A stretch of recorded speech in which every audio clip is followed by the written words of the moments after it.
So I don't think Idaho is a place for lying doctors, lawyers, executives, and reporters.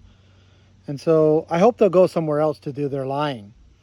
As most of you know, Diego Rodriguez and I have been ordered by the court to pay St. Luke's CO and staff members $52 million for defaming them.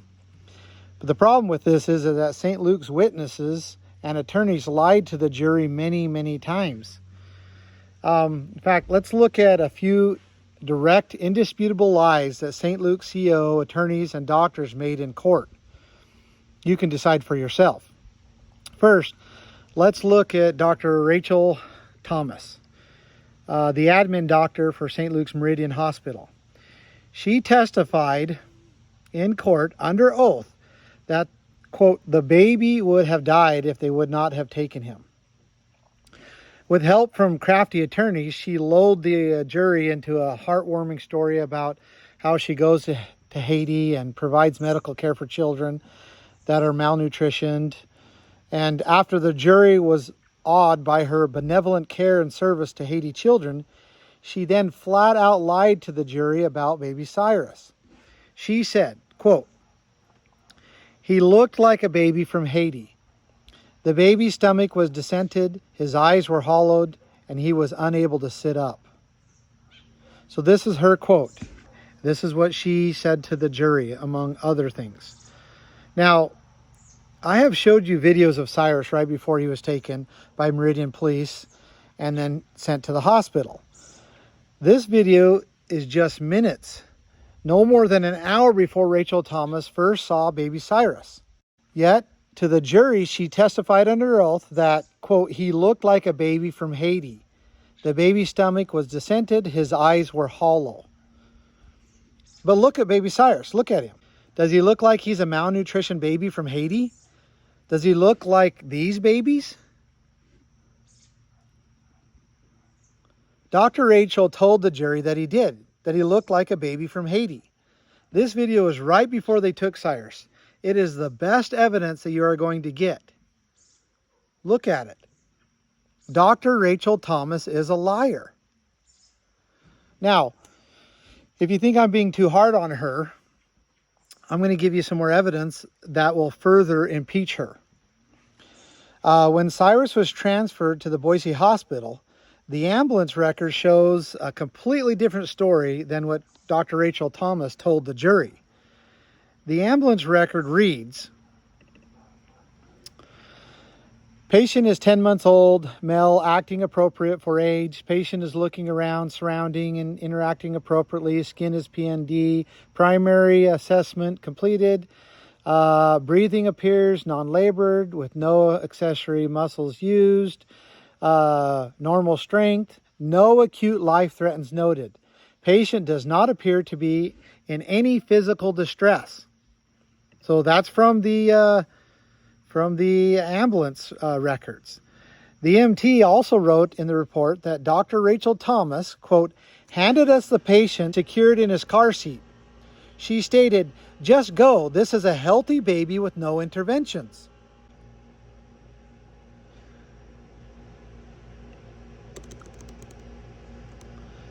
Body cam footage verifies this. Rachel Thomas is caught on camera multiple times stating that baby Cyrus is a healthy baby. Here's the thing. I need to have some more degrees of separation to protect this poor foster mom that's going to take this kid, everything else. I know. So what I want to do is admit this baby to Boise. Not because it's medically necessary. But how acutely... Oh no, he's totally stable. But Dr. Rachel Thomas told the jury, quote, the baby would have died if they would not have taken him. But the evidence says otherwise. Now, just to further prove that Dr. Rachel Thomas lied to the jury, here is another direct contradiction to her testimony to the jury. She said to the jury that, quote, the baby's stomach was descended, his eyes were hollowed, and he was unable to sit up. But Cyrus had been sitting up on his own for many months. Several minutes after Dr. Rachel Thomas evaluated Cyrus in the emergency department, another doctor evaluated Cyrus and reported, quote, no head long noted, able to sit up unassisted. See that right there? Able to sit up unassisted. Just the opposite of what Dr. Rachel Thomas told the jury. See, this is the problem with people like Rachel Thomas. They are revered by the public because they are doctors and professionals, but they have no scruples. They are liars. This is just one example of hundreds of lies that St. Luke's attorneys and witnesses told the jury. Something interesting to note is that Sally Kurtzing, a reporter with the Idaho Statesman, the newspaper here in Idaho, one of the main ones, wrote 2 articles showcasing Dr. Rachel Thomas's testimony to the jury. One she titled, Threats, Fears, and Ammon Bundy, the Bully, a look at St. Luke's defamation case so far. The other, Idaho keeps putting doctors through the ringer. When will we get the message? Both articles completely evolve around Dr. Rachel Thomas's testimony to the jury in this case. Both are based on Dr. Rachel Thomas's perjuring herself under oath to the jury. This is great reporting, right? Great job, Sally. I mean, did you ever think to check the facts or to verify the truth? Just go with it because all doctors and lawyers are credible, right? To further these lies, the Associated Press, one of the largest media outlets in the world, used Sally Kurtzing's article from the Idaho Statesman. Now more than a half a dozen media outlets, many national media, are referencing the Associated Press article or the Idaho Statesman article. All of them painting me in a terrible eye based upon the lies that Dr. Rachel Thomas gave under oath. Shame on them. Shame on Rachel Thomas. Now, St. Luke's attorneys and executives have lied throughout this entire proceedings and said I made statements that I did not make. Many of these lies they also told to the jury and presented absolutely no evidence to back them up, just like the reporters did. Here are a few of the statements that St. Luke's attorneys and executives lied about me making. They said that I wanted to run St. Luke's out of business, that I wanted Mr. Roth, CEO of St. Luke's, and Dr. Erickson to lose their careers and be shunned by their friends, colleagues, neighbors, spouses, and children. That I claimed Idaho State employees, the judiciary, the police, primary care providers, and St. Luke's parties engaged in widespread kidnapping and trafficking and killing of Idaho children. That I stated that St. Luke's parties were participating in a nefarious organized ring. That I stated that countless children, like the infant Cyrus, would be kidnapped, trafficked, and potentially killed unless immediate action was taken to destroy St. Luke's parties and others. I'm reading this directly from the documents that they submitted to the court, the complaint. That I stated that St. Luke's parties harmed and killed babies all the time. That I claimed that St. Luke's parties vaccinated the infant against the family's wishes. That I stated that St. Luke was world famous for mistreating people, killing people, and stealing babies from their parents. That I stated that St. Luke's forced the infant to take toxic poison, which was then allowed to stay in the infant's body for days. That I equivocated St. Luke's parties to rapists, comparing them as feudal lords practicing prima nocta. St. Luke's CEO Chris Roth and lead attorney Eric Steidman misrepresented these statements and others to the court and have continued to lie about me making them throughout the proceedings. I'm not sure where they came up with such colorful statements to accuse me with, but I can assure you that a search high and low for as many years as they want, or you want, or anybody wants, will not produce any evidence that I made any of these statements or anything like them. It's just not out there. I did not make these statements.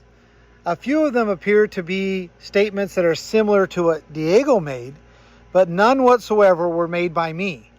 Reporters with the Idaho Statesman or Brian Holmes or several national outlets have cherry-picked these false statements and spread them nationwide, as if I made them. Reporters simply indicate that they got them from the court document.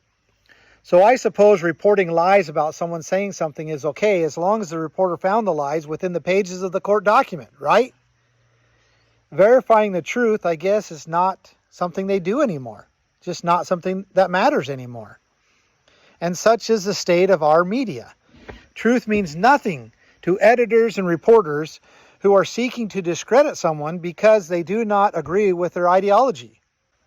Another St. Luke's lie that the media has gotten lots of mileage off of and naive public have been outraged about is that, quote, on March 15th, 2020, I went so far as to cause St. Luke's to go on lockdown for more than an hour.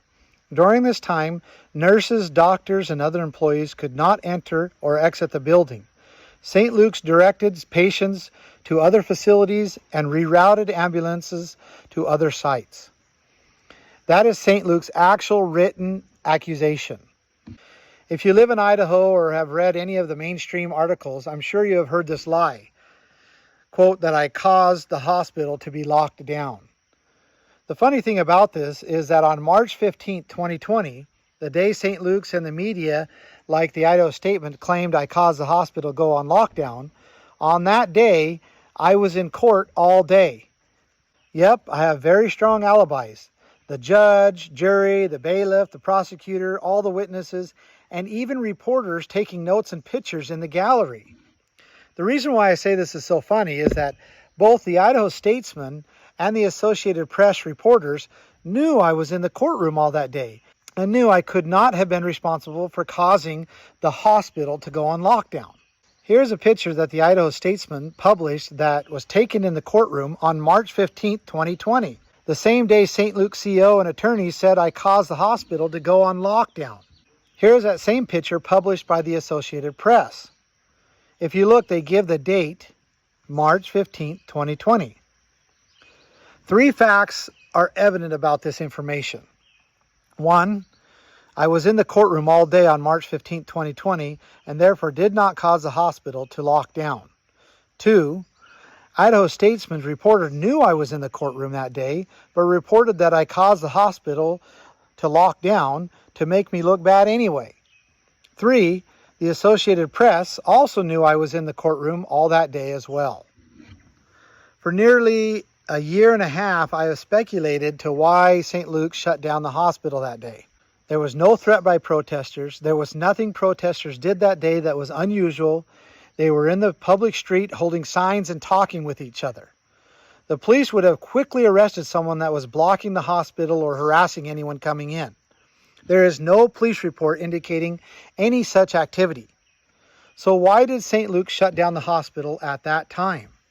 Well, after a very thorough search through medical records, I believe I found the reason.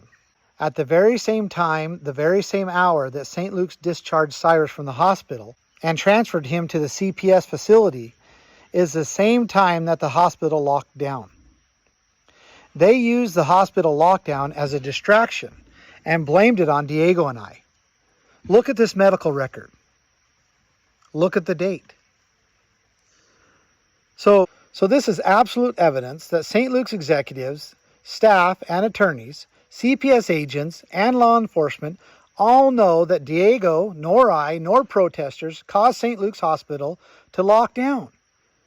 They know that it was locked down to transport Cyrus, and they blamed it on Diego and I.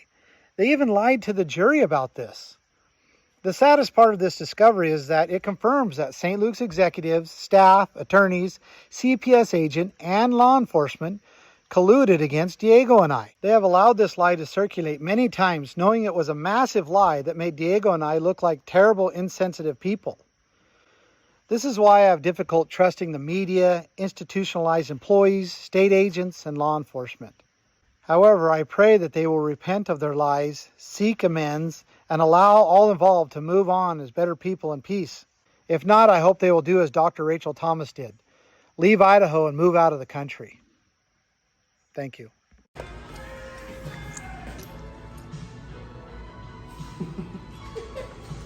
Right there, Cyrus, it's ready.